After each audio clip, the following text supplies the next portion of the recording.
I am Director of Studies at the Gambia Presidium School of Journalism. I teach at the University of the Gambia School of Journalism and Digital Media.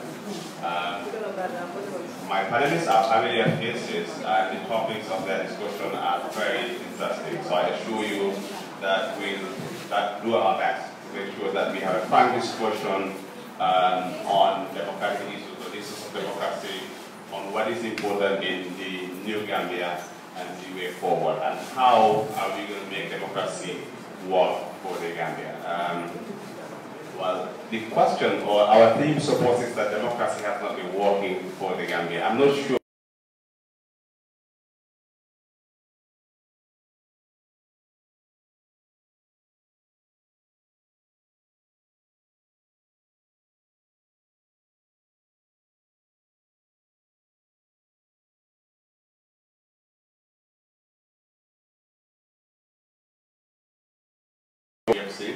First 10 minutes, we'll give 10 minutes to each of the panelists to share their thoughts on the topics of discussion, and we will open up the session for questions.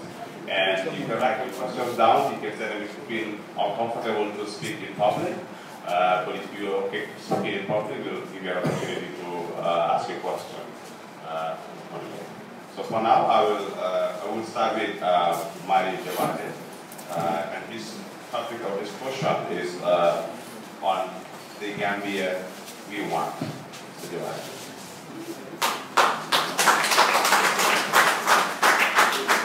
Hi, thank you.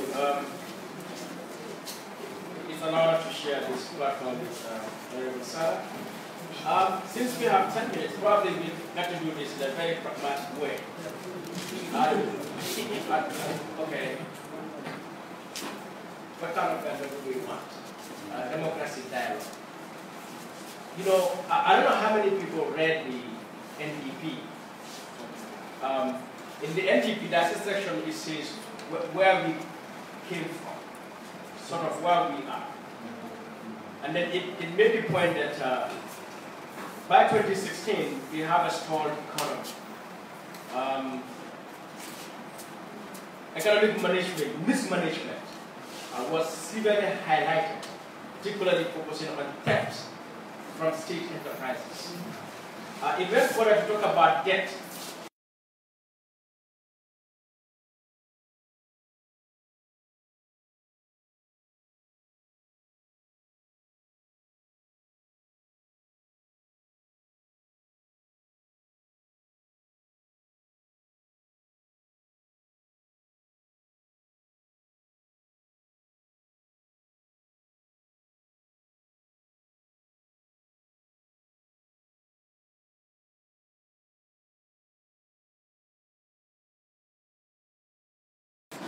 And after 5 decades, this is the economy, this is the society that we have. Now, apart from this, you look at all other indicators that's telling you infant mortality rate, maternal mortality rate, the number of Gambians die from preventable diseases. You and I live in this country. Look at every street from Bandu to Koina, just for a few weeks of rain. How dilapidated, terrible our streets are. Now the question is you and me,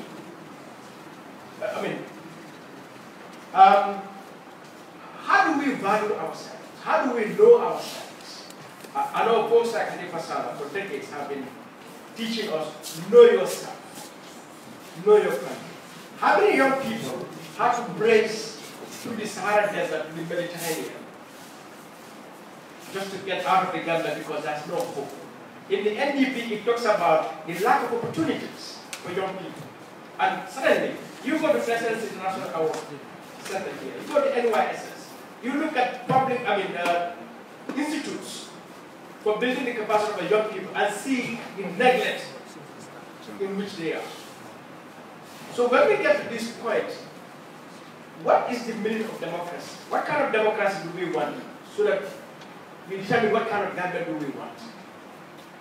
I think that is the fundamental question that every Gambian needs to reflect on yourself.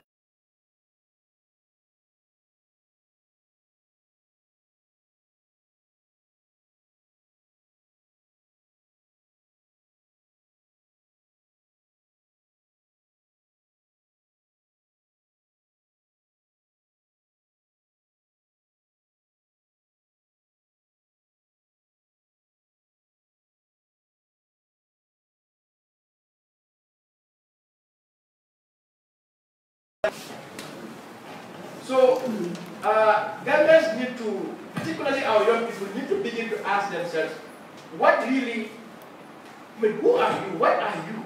Is this the Gambia you deserve? And suddenly, Gambia has the resources to generate its own development. We don't have to go to Brussels to get aid. Just follow the GYIN Commission, the millions of dollars in dollars, millions in dollars and dollars have been quoted. Monies that are not loans or grants. Monies that are generated from GNPC here, from our public enterprises, Gamtel, Gamcel, Post and other public institutions. And these institutions, they still remain here with us. They are producing money. So how much has Barrow collected, for example? Have we raised that question from the Gamtel Gateway as one source? Not to mention the fact that GRA is collecting nothing less than $10 billion per annum. So that the question now is, what kind of democracy do we want? And I've been saying this to folks. Let us be careful about democracy, so that we don't have a democracy that only gives us the space to say things that we say here, to organize forums like this, to say anything we want to write on social media, on newspapers, but at the end of the day, our lives are characterized by poverty, deprivation, and backwardness. And a good example of that is, we look at Senegal, we look at Ghana, those countries in Africa, they say that democracies for the past 22 years that we've been a dictatorship. In Senegal, they enjoyed all the elements of civil and political rights. But when you translate into social and economic well-being, you will realize that Senegal and the Gambia are practically at the same level. Levels of poverty. The number of Gambians running to Saharan Desert and the Mediterranean is the same number of Senegalese youths or Ghanaian youths going to the bad way. So what was happening in Senegal or Ghana? Corruption, political patronage, government ineffectiveness. And so we can claim to have democracy and enjoy all the free speech, free media, and freedom of association and movement and all of that, but that doesn't necessarily mean it will translate into tangible, durable, social and economic well-being for our people. And that is the issue. So that to make that happen, the key is accountability. That each and every Gambian need to begin to understand accountability, to hold our people to account. That we the people pay money to the government, collecting money in various ways, that money needs to be utilized so we don't have roads like this. 50 years, it is utterly unacceptable. Why electricity supply is a problem in the Gambia. For any society that has to go through this, it is simply because of lack of accountability. It is corruption, patronage, and ineffectiveness of the government. And for the past 18 months, we have seen instances of high levels of corruption, patronage, and ineffectiveness. And the citizens have to demand to accountability. Where did Barrow get the 57 vehicles from, for example? We have to demand accountability, because accountability is only difference between progress and failure. Accountability. To determine whether we are moving forward or backward or we are staying at one point, accountability is what determines it. So how do we make our government accountable? We appreciate Honorable Sallah recently gave trust bids to communities. He doesn't have to do that, because we are paying him to serve us. So we don't have to take from his salary, or he doesn't have to give us back his salary through trust bids. We have a mayor elected, we have councillors elected to manage Halifa municipality. For all the time since independence, what has that council provided? How many of us know how much money does KMC collect a day? How much they collect in a month or in a year? How could it be that KMC, the municipality as a whole, is so filthy? No public services, no public facilities. When they are there, they are so dilapidated. Look at the public facilities that we have in KMC, such as Bobazo, for example. Where are the parks? Where are the public schools that KMC is providing? Where are the hospitals that KMC is providing? Where are the streets? Even the streets that they built. Like in Igbo town, it's an insult to call those strict. Because accountability, you and I are failing in our role to hold our leaders to account. So if you want a better Gambia, the Gambia that we deserve, it has to be founded on accountability. And that accountability means you and I have to begin to stand up, regardless of all of our other, you know, whether we belong to a party, we support a particular politician, or we belong to any kind of other section of society, we have to ensure ultimately our leaders, our government has to be held to account so that they deliver to us for which we have put them there. But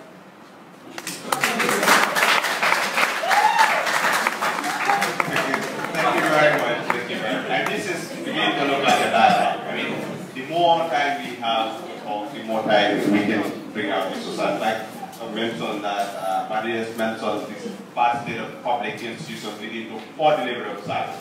And I see a lot of people nodding to that. It's important that we as people, as citizens of this country, who are recipients of this public service that are supposedly delivered by public institutions, take to account these public institutions. It's fundamentally important. So take note of your questions.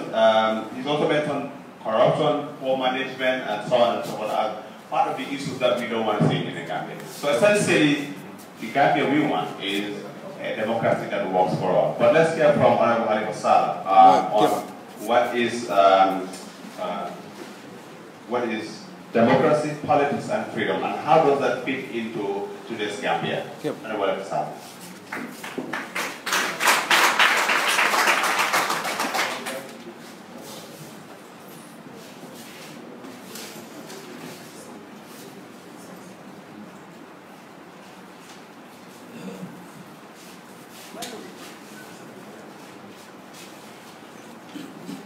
My colleague on the table, Mr. Madi Jobarteh, honorable spectators and participants,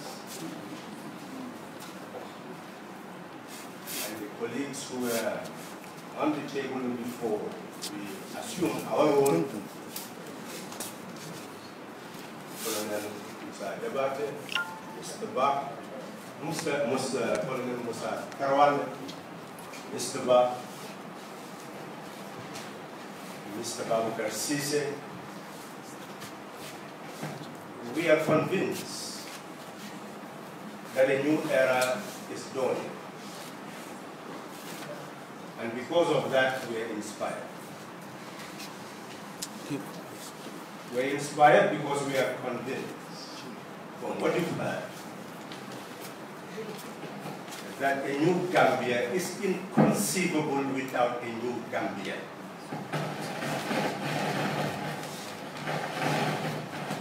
That is the foundation of democracy. You do have leaders, but you have people.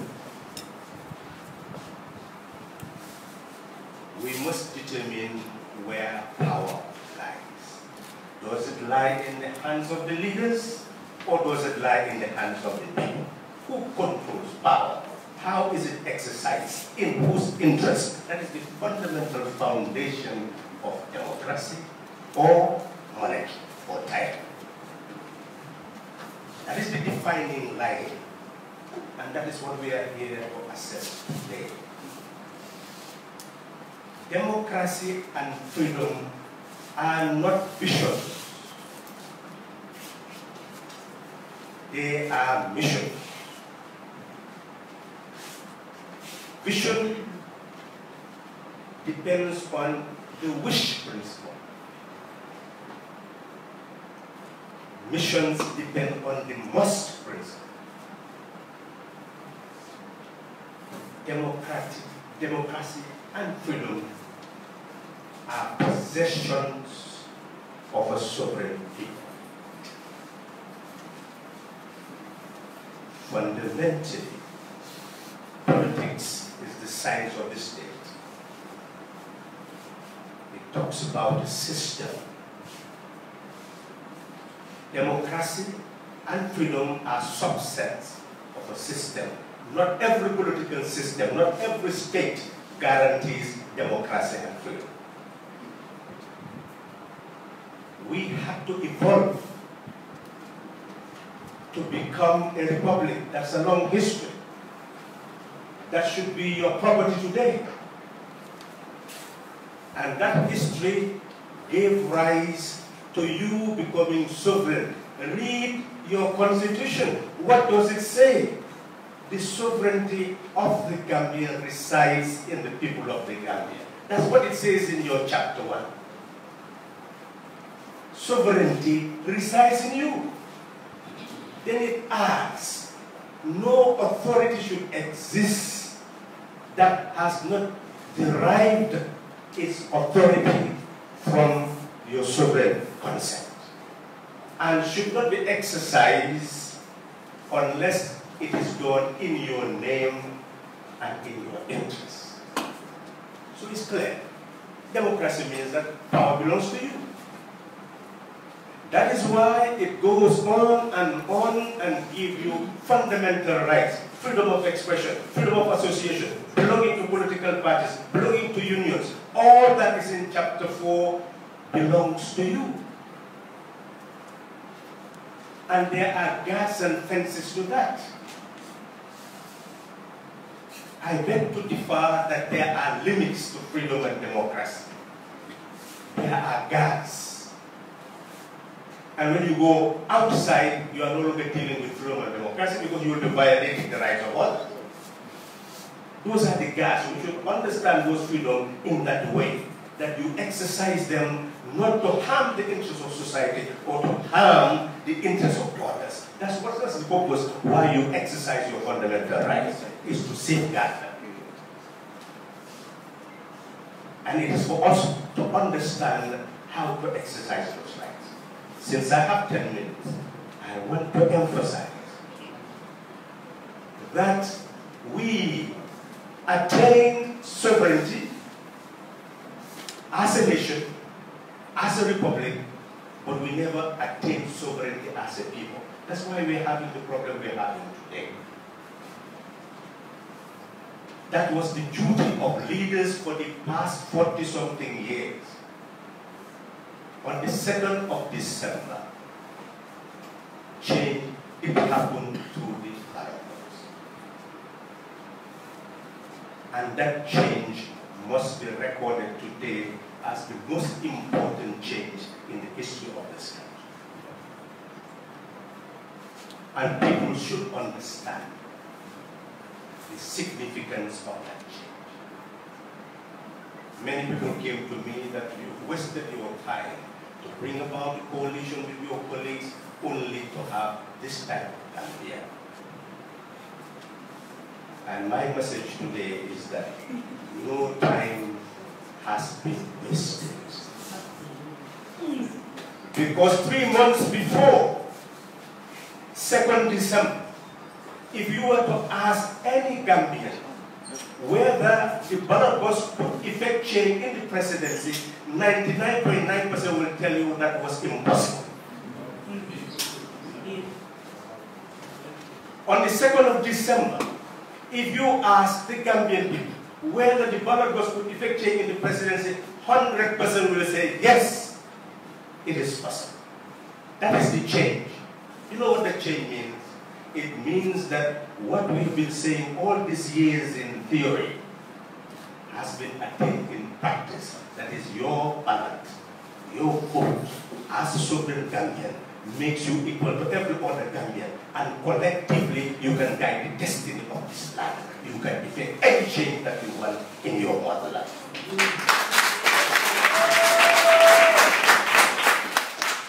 So that is the lesson. And come to the conclusion. That lesson, if not properly learned, will make you lose what you have gained.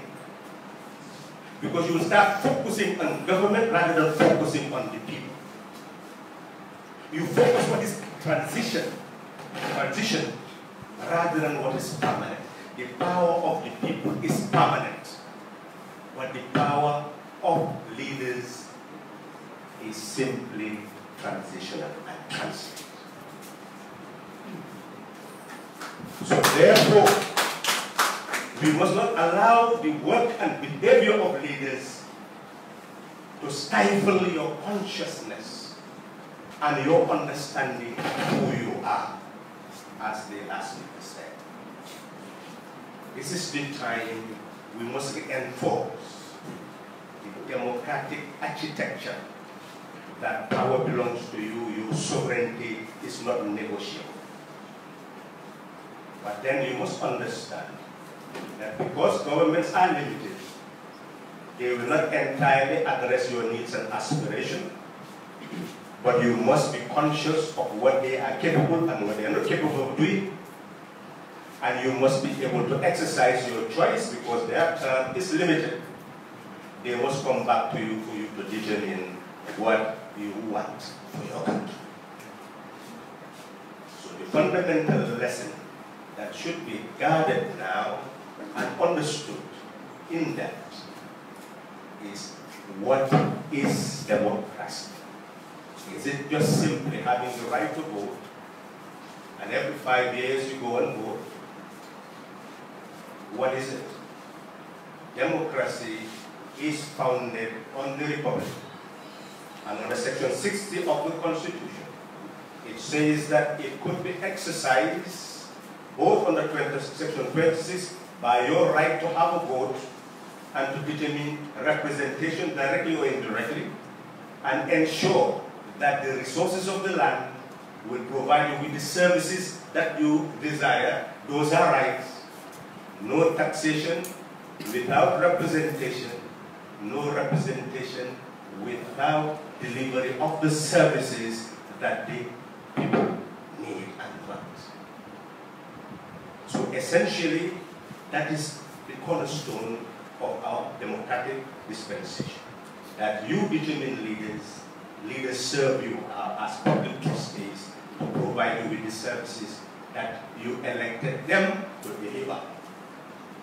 And it emphasizes the unity of the nation by affirming under Section 60 that no political association should be formed or organized on the basis of ethnicity, regionalism, religious orientation, or any form of division that or sectionalism that we have.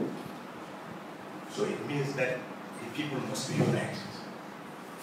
And that is why you should not have political parties formed on regional lines, sectional lines, ethnic lines, or religious lines. It means that the Gambian people are the Gambian people. One people, one nation, one country. And we are the ones who must now, by being together, educate each other to know that the people who come before us to seek their mandate, to seek a mandate, must tell us what their programs are going to be. And that's what we've heard here. Economists telling us what type of economic policy, agriculture, etc. Others will talk about infrastructure. Others will talk about health, education. What type of education system? What type of curriculum?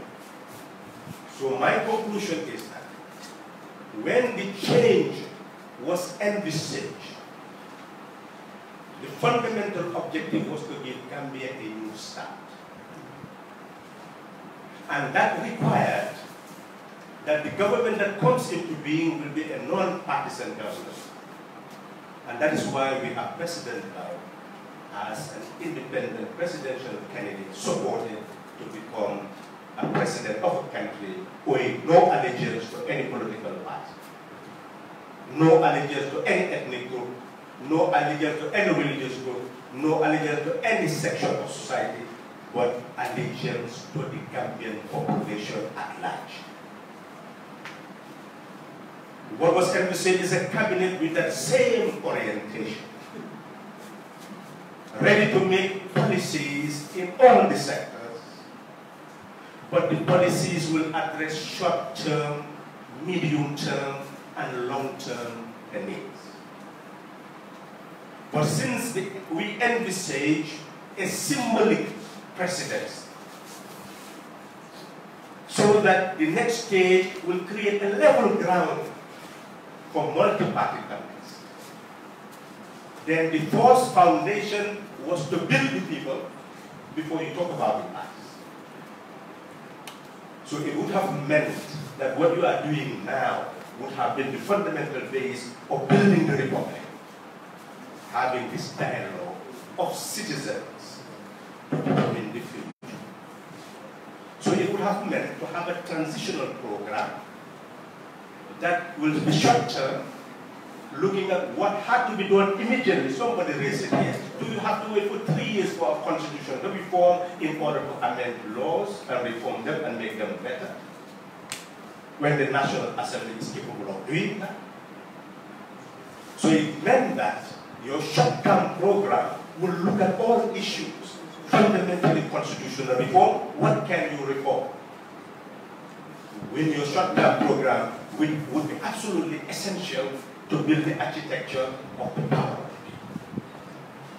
What short-term program in education in all the sectors, then that becomes your immediate horizon for the starting point of changing the country. So if you do that early, few months after assumption of office, and you work on that program, then every month people will be seeing change and development. Gradually emerging, developing quantitatively, building confidence in the people, and moving towards the future. That transitional government had to determine what it could do within a period of 2 years, so that it becomes a short-term and medium-term program, and you leave the long-term program to the next following government. And by the end of the term of that presidency, one would have anticipated a united Gambian people, fully conscious that sovereignty resides in them, and they know exactly what the government should do for them. And then that government could provide the resources that the parties need to be able to have a level ground for new start into the future, into the next election. And then whoever would have been elected would have presided over a country with a solid foundation of democracy and development, and we move towards the future. That was what me, I myself, and many others who had hope that change was necessary, had the hope that that is the type of change that would have brought about the new Gambia and the new Gambia. Thank you.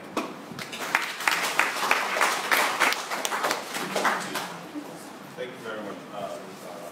We'll now show the mic back to the floor. So if you have any questions, please raise your hand. But please be brief so that we can take as many questions as possible. Take 3 at a time. I already have one question here. Somebody takes a note. One question. So I'll start with Lamin on the extreme corner on the right hand side. Just stand up and introduce yourself and ask your question. Briefly.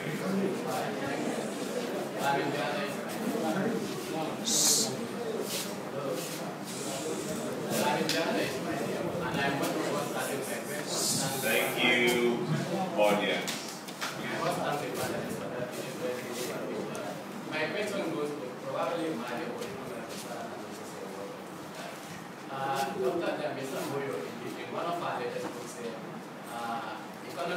book is titled Age of Chaos. And in the books, you argue that democracy is failing to deliver economic growth. And this is true not only for developing countries, but even some emerging democracies. And Madi in this presentation told us that democracy in the last few years is just to deliver economic growth for that. The same thing you said is true for Ghana, the same thing for Senegal. But Dr. Jamisa Moyo is saying this is not only about Ghana, Senegal, and Ghana, but this is not about a lot of other countries. What do you have to say? Thank you. Thank you very much. Another question? What do we fair to the ladies? We don't have any ladies. Just go ahead. Your name and your question. Yeah, I am Halifa Sallah. My question is regarding education. So maybe Sallah and Madi, any of you can answer. we are told that education is the most effective means of addressing poverty, inequality, corruption, and giving in accountability. But despite of this, UPG is graduating students in the numbers, but we know that corruption, poverty, poor healthcare facilities, poor agriculture, inaccountable government is being prevalent in our society. Then what is wrong with our education? Thank you. We'll take this set of questions and then we'll take more in another round so that this dialogue continues. So the first question is actually a note. So we are busy talking about freedom of speech and the government officers are busy making money. What can be done by civil society now to whom much is given, much is expected? Because the National Assembly has limited power due to the domination of one political party. And this question is from one Isaacson Dude and it's to Madi Jobarteh. Thank you. Yeah, Judge, I mean, I sometimes, a lot of the time, agree with Mr. Moyo, but sometimes we have divergent views. But to this particular issue, you know, first of all, politics, it's a process. It's about the role that all of us can play and to get what we can get, more or less. So that it's about the management of our affairs and our resources as a society, that we have elected individuals to manage those resources in order to address our affairs. And these affairs are social, they are civil, they are political, they are economic, they are cultural. I have always argued that the whole idea or purpose of the government is fundamentally two: to protect our rights and satisfy our needs. So that when we talk about our needs, which on the flip side are indeed our rights, say education, healthcare, and so on. This is the whole idea of a government, or the purpose of a government. And now this process comes through various ways. You know, Halifa made a point about societies having democracy and probably not delivering development. Also, yes. But democracy is one political system. It's a governance system that, you know, empowers citizens, as he said under chapter 1. When you see a definition like that, that sovereignty of the people resides in the people, then you are really talking about a republic. And a republic is ours, it's our property, and entrusted to other people to manage our resources. So ultimately, for me, democracy should change my life. Not just that I should enjoy my right to vote, to speak out, to organize, to associate, to move around, but at the end of the day, I want to live a quality, dignified, and decent life. And so if any political system cannot deliver that to a citizen, unless if you are a slave in that society, but if you are indeed the owner of that society, and that means the resources of that society, naturally, democracy should deliver social and economic well-being. And so the fact that in the Gambia, one Gambian child cannot go to school, a Gambian mother dies as she gives birth to a Gambian because the resources are not at the hospital. One Gambian dies from malaria or tetanus. A Gambian can graduate from grade 12 and cannot have the ability to get higher education. Then that society is a very unequal, unjust, and a very exploitative society. Largely because the political system in that society, the democracy in that society is hugely inadequate. And so if you understand that, for me, living in the Gambia, the life that we live in the Gambia is exploitative, is oppressive, is discriminating, because it's denying us those needs that we need as human beings to reach our full potential, and of course to contribute. All right. So I agree that democracy ultimately should deliver, you know, social and economic well-being for citizens. Now, on the other question about the role of civil society, you know, the whole idea of civil society came as a result of, because of the inability or the refusal of the state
fight for our rights and services, to hold the government to account, but we can also do that individually, by speaking out, by deciding on your own.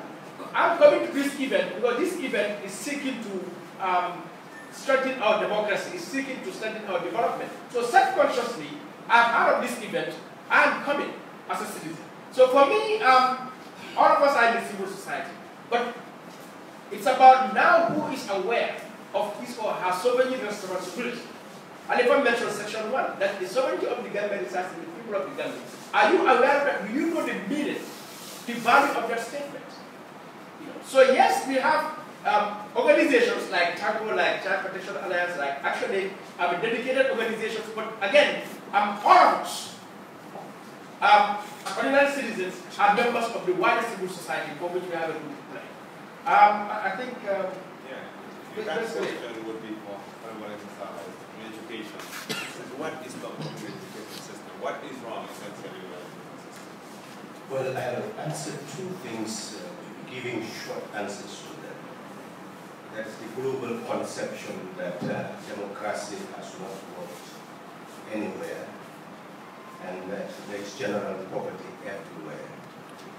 I believe that this is where our problem lay in the past, because we felt that democracy belonged to the West and that we belong to another group of people. Now it is becoming very clear that every people on this earth have a right to take charge of their destiny and to create a republic which will guarantee their collective sovereignty on the basis of equality.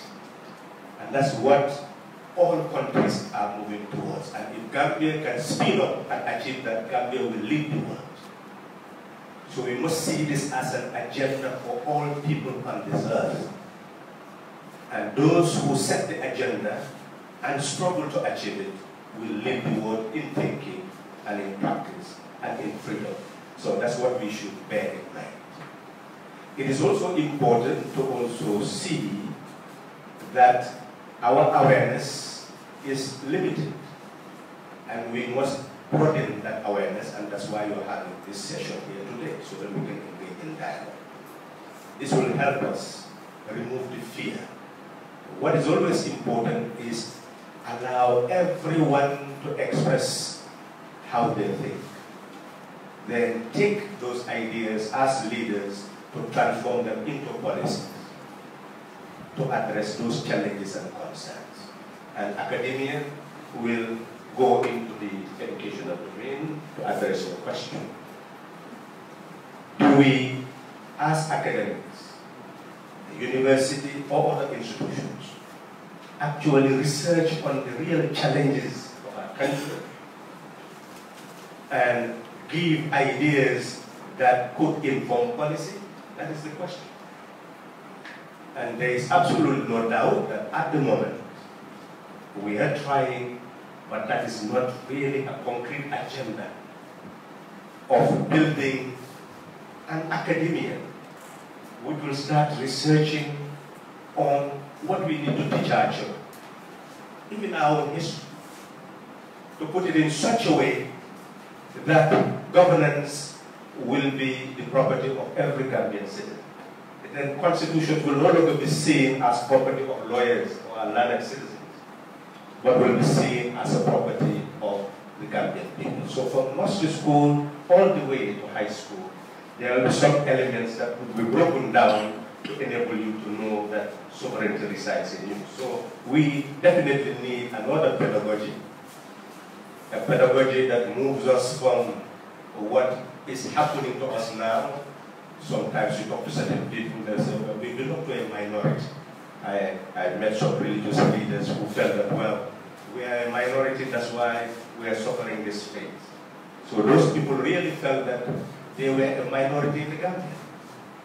When the Constitution says sovereignty resides in them, and resides in them equally with all others, how can you have a minority when you are equal to the other in sovereignty? So you see, it's that pedagogy that teaches them that. Some had come to me in the past and said, But don't you think it is necessary to change your politics? Hey, you say all these things, people like it. But it's to take out the bag of rice and give it to people. Well, these are Gambians. And not so people who are not literate. These are, they call themselves intellectuals. They have not read their Elections Act. They have not gone to section 117, which talks about bribery, 118, which talks about treating, 119, which talks about undue influence, and make that a crime. For you to give a bag of rice to somebody to vote for you is a crime under the election laws. Because they want the Gambian person to be sovereign. So instead of going and educate the people so that they know that they are sovereign, and nobody should offer them promises to get their votes, nobody should give them drinks, etc. to get their votes, that is in the law. They disregard the law and transform logic into tool to get to political power. This is our problem.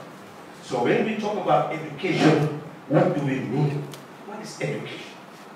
How do you educate the sovereign Gambian? That question is yet to be decided. It is still to be debated. Thank you.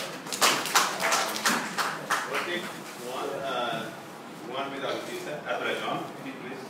And then we'll take one lady and then please. I have a question, one question for Mr.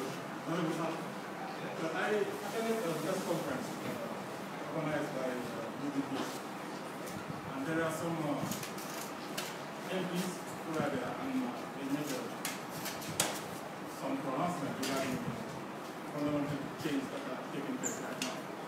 And they say that the country's lawmaking body is moving from Robert Pump to a more, people-centered move. So I just want to know whether you share their outlook.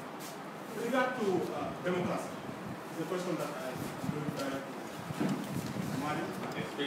Yeah, well, Lamin cited presentation Dr. Damisomoy, and in the interview with Al Jazeera, she said that, the idea that democracy is not a problem is mad and crazy. And she's right.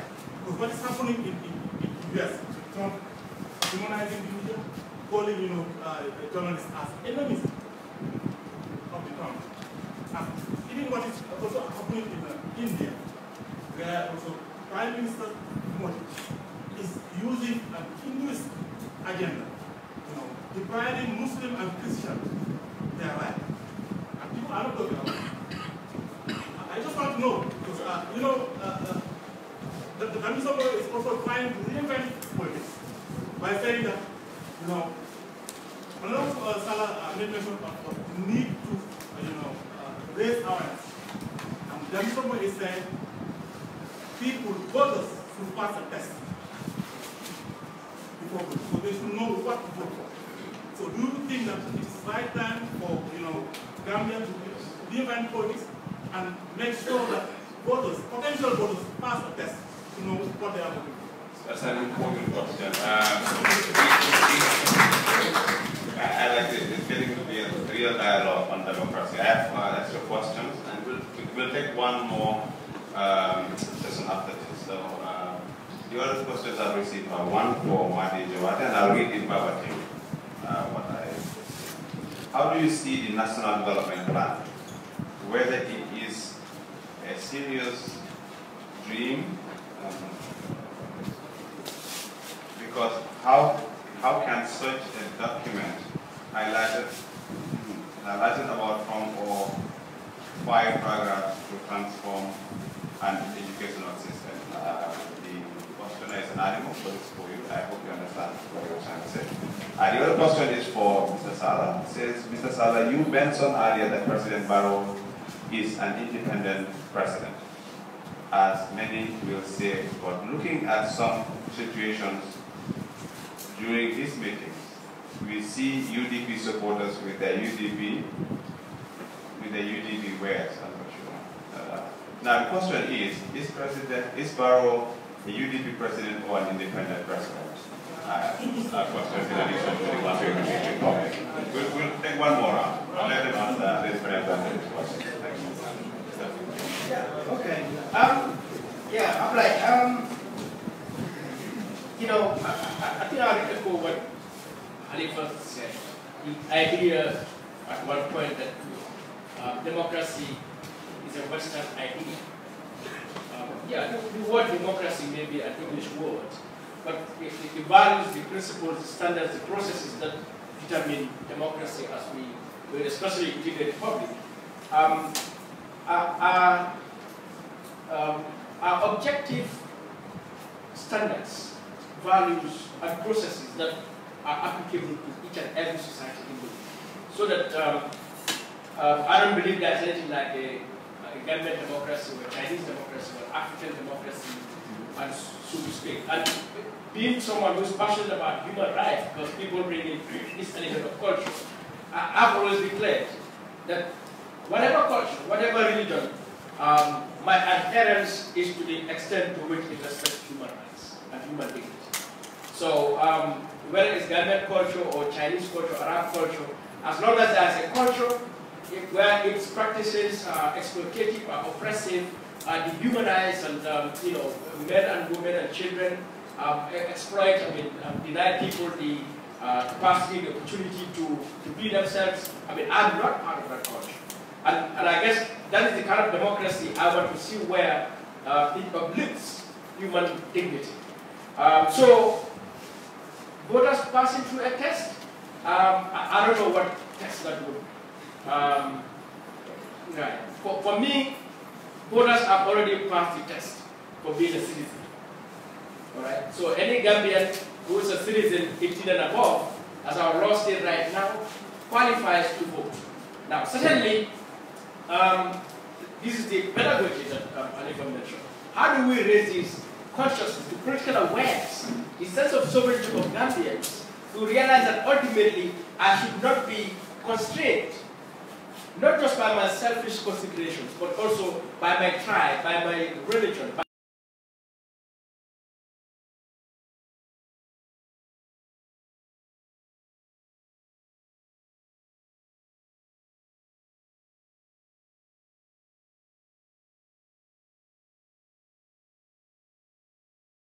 Individuals will vote based on these considerations, which also means we will get politicians like Trump, like Yaya Jammeh, and many others, you know, today and yesterday across the world, who would exploit those sentiments in order to gain access to power, to protect their privileges and their positions. And this is why I have argued all the time that tribalism doesn't exist. I belong to a tribe, and all of us belong to a tribe, but inherently I have no hatred for Halifa on account of the tribe he belongs to, or the religion he carries. So that even if I do, for me, what I see in African politicians, in African society, tribe is basically a cover-up to perpetrate injustice, corruption, because politicians want to seek power and maintain power. And to be able to do that, they have noticed the lack of political sophistication of their people to hide behind tribe and all of these sectarian issues in order to maintain themselves. And I hope we understand it that way as citizens, so that we are not disturbed by those sentiments that they will come to us. All right? I have said, I've argued in many forums that no Gambian government is a tribal government. And even if we take a particular president's tribe to characterize that government as tribalistic based on that tribe, the facts don't show it. Because otherwise, would we say Jawara's government was a Mandinka government? What was the value, the benefit of that Mandinka government to the Mandinka people of the Gambia? When Jawara was in power, the poorest regions in the Gambia were Mandinka majority regions. El Arab, Sierra, those kind of regions. So that even if you classify a Gambia government as a dual government, you also know the comment that Yajame has unleashed on the Gambia, Fonyi, I believe Fonyi and Doras particularly have a greater share than any ethnic group or region in the Gambia. So how do you claim I am a tribalist for my tribe, yet I comment my own tribe, or I deny my own tribe? So, when I look at the facts, it doesn't fit. So that for me, Jawara or Jamio or Adamabara are not tribalists, even if they use tribal sentiments, it's basically just how they can keep themselves in power. But play with the minds of ordinary poor people, say in Boraba, who have no idea about the games at the highest levels of power that they have been playing with. So that in my community, since colonialism, we've never had electricity. That my father and his colleagues had to build a primary school in our village for us to go to school. And my father was PPP chair for that region when PPP was, in power. So, who can tell me support PPP because it's a Mandinka party? It has never served Mandinkas. So this is the point. Now, on the NDP is ambitious. They said they need 2.4 billion, huge ambitions, objectives, and all of that. But you see, again, this is not new. I remember when the page was drafted. Yes, 2012, 2015. Huge, lofty ideas. I wrote a 5-page review. I sent it to the Minister of Finance, only to get accosted for delaying the work of the consultants when they have already done that. Why do I want to bring them back to raise issues? But the issues that I raised are the same issues I've been raising regarding the NDP. Ultimately, accountability. That is it. I look at the accountability framework, the M&E framework of the NDP. And I have been in forums so far, and they've been making reports, government departments, and the reporting that I see, if that is the procedure going forward, certainly we are going to get to 2021, and our roads and our schools and our hospitals will be the same. And mind you, any government would build roads, democratic or undemocratic, because the money is that the cheapest thing for any government to do in the world is to build a school, to build a road, to build a bridge, to build a hospital. Because the money is there. I told you, 10 billion we collect from GRA. The monies are being quoted by the China Commission. Loans, Gambia's loan in this 1.5 years has risen up from 120% of GDP to 130% GDP. In 1.5 years, they've added 10 more percent to it. Okay, so we are highly indebted. So the resources are there. But ultimately, how do we track these resources? How do we track performance to ensure that delivery is what we expect? So the NDP, it makes good reading. It makes you feel good. But so far, since this government sat down, I have not seen any attempt. I have not seen any initiative that tells me that executive understands accountability, is concerned about accountability, and is interested to ensure accountability takes root. I have not seen that yet. All the statements I heard Barrow speak, one subject I don't hear him speak loud and clear is corruption. I don't hear him talk about that as he talks about all other issues, including the infamous box he wants to build. So we have to be clear. The NDP, before it we had page, before it we had PRSP, before it we had PRSP 1 and 2, all right? And we can go back, those who remember the government development system, we had PSD, ERP, all the way back in the 80s. But we are 22 years, we are 50 years, we have all these development plans, yet the life we live in this country, we know. And the only reason we are in this life is simply because nobody is holding the state account. The state itself is not respecting, subjecting itself to the inherent accountability tools, structures, processes that are inside the government itself. So ultimately they are not delivering as they should deliver. And I think you and I now, bearing in mind, knowing our sovereignty, that ultimately they represent us, we put them there to make them accountable to deliver. Thank you very much.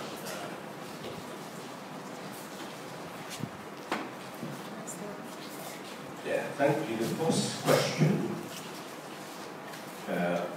was the issue of the National Assembly. Has it changed from what is called rubber stamp into an actual oversight institution? We can say that the institution is evolving and is exercising greater authority that Gambians have known, but we cannot judge the institution. I believe it is the people themselves who will be able to judge the institution. What I can see is that many bills have come there, and what was done with them has been very different from what was done in the past. The same thing with international agreements. And the committees are clearly beginning to demonstrate that they have the authority of law to hold the institutions of the state accountable.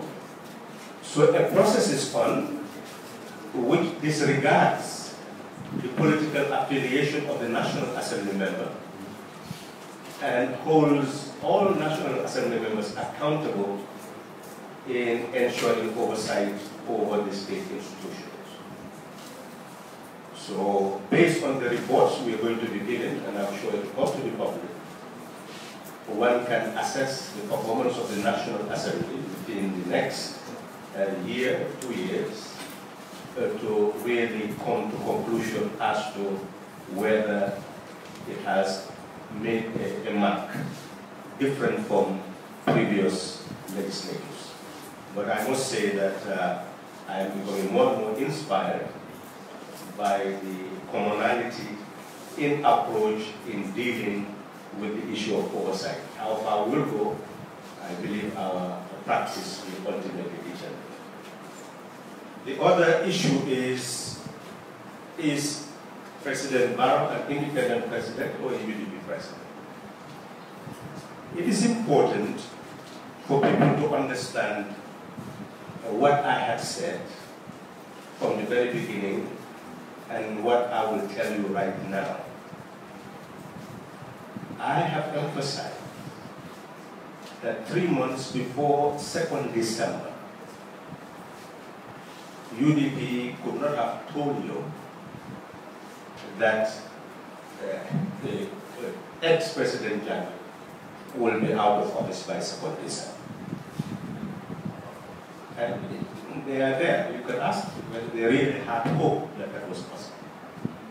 And not only UDP, but the vast majority of Gambians. So the change isn't a change by political parties. I'm writing, my manuscript is ready. I will tell people what actually happened. So when we eventually sat down to decide on the presidency, that was the only reason why any one of us had to accept to be an independent candidate and to accept a 3-year transition and not to stand in the next following election. Because no one would have really dared to stand and expect to change the Gambia alone. That is the fact that I want the whole Gambian nation to know. What we did when we met was also to have a symbolic presidency. That was the idea. But when power was transferred, then personalities will begin to nurture the way they believe the change should go. And who are we to dictate how others would think and what others would want? So I am telling you that the current reality simply reflects the interest of the different stakeholders trying to shape the polity of the country after the victory. If we are honest with ourselves, then we are not moved by sentiments. What we should now know is that currently you have an executive presidency. The idea was to have a coalition presidency. but that has dissipated. What you now have is a president who strongly feels that he has a 5-year mandate under the Constitution of the Republic of the Gambia.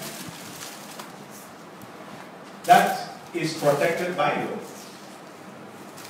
What I am observing is simply to see how the presidency, as executive presidency, will exercise power. Not only me, but every Gambian citizen should begin to observe. What I anticipate is that that presidency will begin to see that it is in the advantage of the presidency to ensure constitutional reform that will empower the people, institutional reform, whether reform of the security sector, to ensure that the security apparatus will become more independent from political dictation, but more professional and amenable to professional dictation and dictation of the law. That's what we anticipate. That therefore we'll ultimately have members of the security forces who can go anywhere in the world and serve as peacekeepers because of their respect for law and their respect for their people and their capacity to safeguard public interests. So we are calling for security sector reform. The process is on. Let's see how that evolves. We are for constitutional reform. The process is on. Let's see how it evolves. The issue of transitional justice is there. Let's see how it evolves. It is slow. We expect it to be faster, but we will see what the position of the presidency is. The issue of the economy. You need swift economic change, at least development, quantitative change. So by the end of the year, we will be able to come back and say that at least the benchmark of serving as a transitional president has been acquired by 50, 60, 80% or below that, below 50 we were before. So we are still in the process of really assessing. One thing we can declare, loud and clear, is that you do not have a coalition presidency. Is he going to be independent? Well, the process is on. In looking at his record, we have seen elections take place in terms of National Assembly, Council election. What was his position? Well, it did not show independence. But in governance, it's an entirely different matter, because governance is joined by results, by the instruments, by the institutions, by the policies, and their effectiveness. And that is really the benchmark we have for the president. How is he going to perform that? Will he continue to cement the unity of the nation? The opposition to ethnic considerations that may lead to distortion of the political development of the country and economic development of the country. I believe that all of us must weigh his performance based on his practice, and the process is on. Thank you.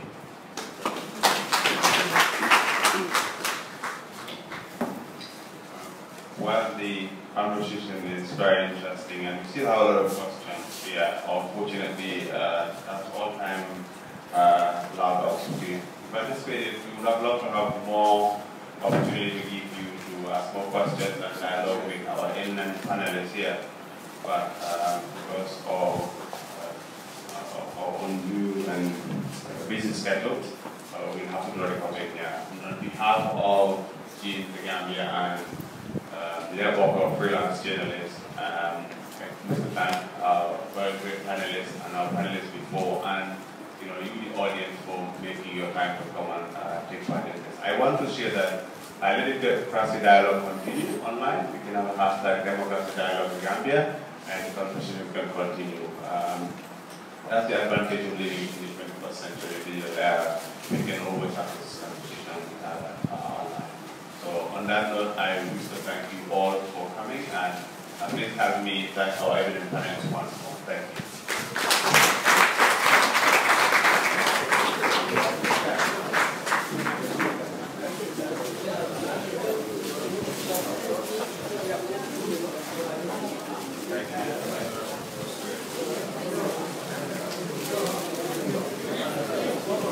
Please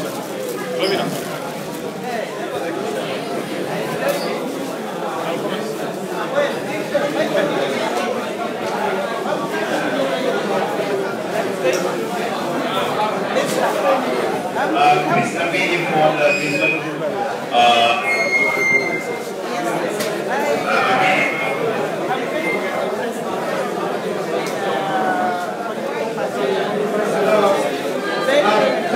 please have a group photo outside.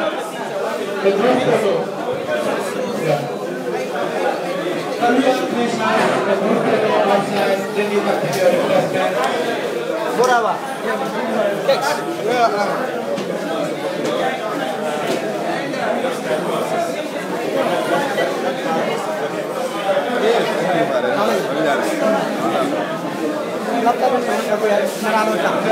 Please have a group photo outside. This is Suleiman's nephew. Can't go anymore.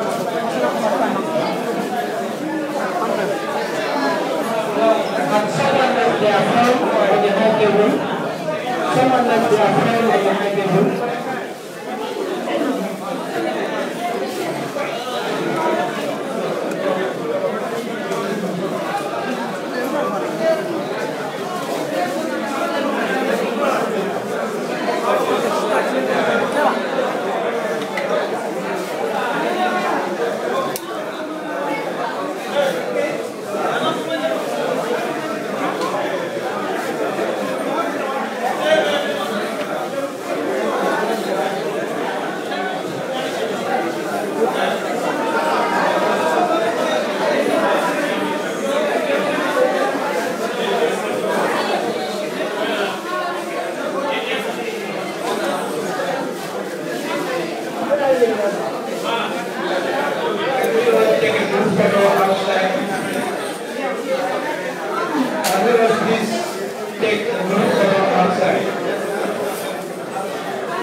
Thank you so much for this.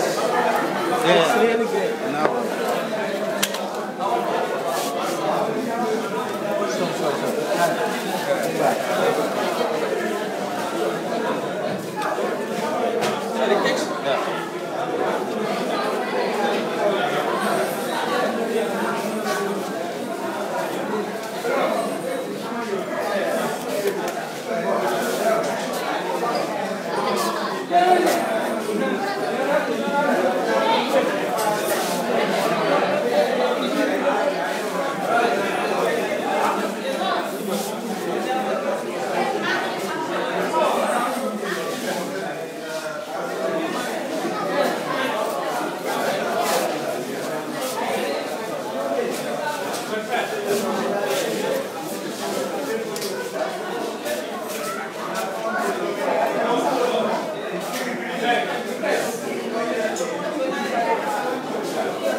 Okay, I'll take this one on Facebook. Right, all right.